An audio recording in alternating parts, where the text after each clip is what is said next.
Hi there, and welcome back to another episode at Station Road. Now, as promised from the video last week, I mentioned exploring this pub build a little bit further.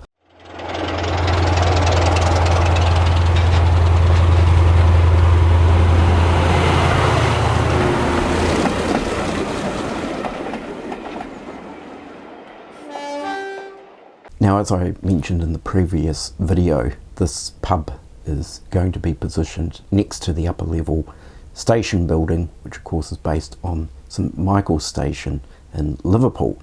So this is a very historic kit in a lot of ways. It is from an obsolete kit that was produced by Builder Plus, and this particular kit, according to the date stamp, was created in 1976. So revealing a little bit about my age, I was only 5 years old at the time. Now, one of the aspects that I did mention in the previous video was this kit, because of its age, was a little bit simplistic in terms of its detail, and also the card itself is quite thin in comparison. For example, the Metcalfe kits use a heavier weight card. So the interesting aspect about this particular pub is I just generally assumed that a kit from this age, the manufacturers probably would have just dreamt up an idea or a design for a pub that sort of fitted in with a particular architectural style or an era. But when I did a little bit of research on this kit, I actually found out that this pub actually really exists.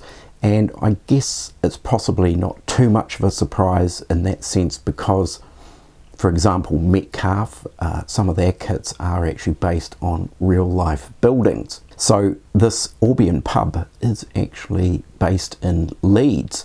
Now, as far as I'm aware, it's no longer a pub, and it hasn't been a pub for quite some time, but the building actually still exists. And when I actually investigated it, I actually found that the Builder Plus series had actually done a reasonably good job at replicating the design and the architectural style of this particular building. Now, one of the things that I did note, of course, when I was hunting around in the streets of Leeds via Google Street View, was there was a single level extended component to the building out the back. Now, in the Builder Plus kit, that had actually been omitted, so I thought I really did actually want to include that component as well. So based on similar processes that I've used, for example, with Metcalfe kits, before I assembled the kit, I actually scanned some of the brickwork so that I could reproduce that for any additional components of the kit. So we'll take a closer look at what I did in terms of the innards of this particular building, and particularly what I had to do in order to strengthen it up and make it a little bit more sort of durable for the likes of lifting the building off and so forth. Because, as I think mentioned in a previous video, the idea behind this building is it will actually hide a handle for the baseboard. So taking a closer look at the underside, and of course this cavity will remain here because this is where a handle will be on the baseboard layer. So I have had to alter the kit really in order to give it a bit more strength, because it is quite thin card. So for example, these windows are actually laid onto an additional piece of card which I actually made up on the computer and laser cut those out. Of course, they could have been just cut out with a craft knife. They're quite relatively straightforward, and essentially it just gives the window frames a little bit more depth than what the kit offered. It also helps with giving the walls a little bit of rigidity, and that includes, of course, these strips here as well that give it a bit more strength. So there's a bit of a bow here, of course, in the wall, and of course I need to straighten that out. So I'm going to have some strips along here, which I might actually use a bit of MDF on the inside just to give that a straighter edge. So the extension on the back, which of course is actually based on the real Albion Pub, is assembled in the same manner. So basically through the computer it's all designed up, and before I assembled this kit I actually scanned the rear wall, which is completely blank and has no windows in it, and so I was able to reproduce the brickwork, and with a little bit of tinkering around on the computer I was able to get a reasonably good match in terms of the colour. So I think the extension here has worked out quite well. So the next step here now is we've got a whole pile of wires loosely hanging out from all the various different lights I've installed on the building, and I'm just going to create a small false wall in here, and that will include sort of kind of almost a little bit like a mini switchboard, I guess, and all the wires will be then connected in there so that we just end up with one single pair of wires that come out and go through the baseboard. So some other small aspects that I've added, of course, to this pub is you may have noticed these windows down here have a frosted effect to them. Now I've actually just used some frosted film that I bought some time back actually to cover over some glass doors in a cabinet, and I've got plenty of that left, and it's actually worked out quite well for creating or mimicking this frosted film effect. And of course it works very well where I've created this sort of false room which is all full of wires, that it actually blocks that out completely. So the lights themselves that I've actually used within the building include just small micro LED lights on the inside, and then of course I've just picked up some exterior lights of varying styles, and these have just come from eBay, AliExpress, places like that where you can pick up these types of things for a dime a dozen basically.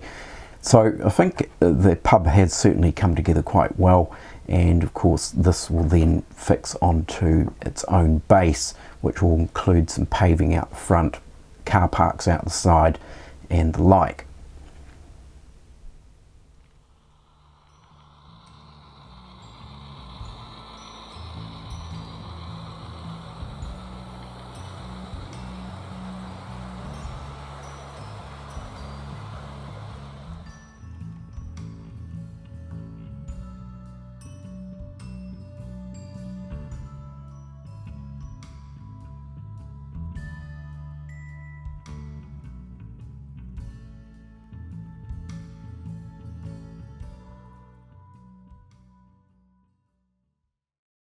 Going back to card kits that are actually created from real life buildings, of course one of the probably most iconic buildings within, say for example the Metcalfe range, is their brick country station, and this is actually based on a real life station. Now I believe the architectural style of this particular station is numerous across certain areas of the UK rail network, and this particular example I'm showing is the How Green station in Cheshire. Now you have to excuse me if I've pronounced all of that wrong, but sometimes it's a bit tricky working out pronunciations. So obviously Metcalfe has taken a little bit of artistic license in certain areas, but generally it's very much based on this particular architectural style and also the building layout itself. So I thought I'd just take this opportunity in regard to potentially doing reviews on certain model products and so forth on this channel, and it was great the feedback that I got from the previous video where I asked about that, and it seems that most of you are in favour of the odd review from time to time on the Station Road channel. So as a wee sneak preview of the first review which will actually come up, it is a review of a locomotive that I purchased recently, which I bought brand new from Hatton's, but at an absolutely exceptional price.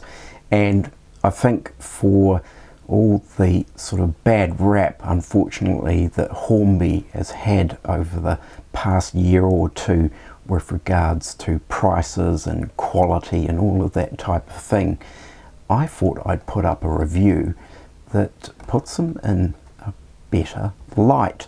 So keep your eye out for that review. It will be coming up in the next few weeks, and I think it is definitely a purchase that I've made that I am actually extremely happy with. So we'll leave it there for now with this particular episode. Once again, thank you to all of those who have submitted comments on the Station Road videos, and also apologies to anyone I haven't yet got to in terms of responding to some comments. So we'll sign off for now. Please don't forget to like and subscribe if you're not already a subscriber. Do take care, everyone. Look after yourselves, and I will catch you next time. Bye for now.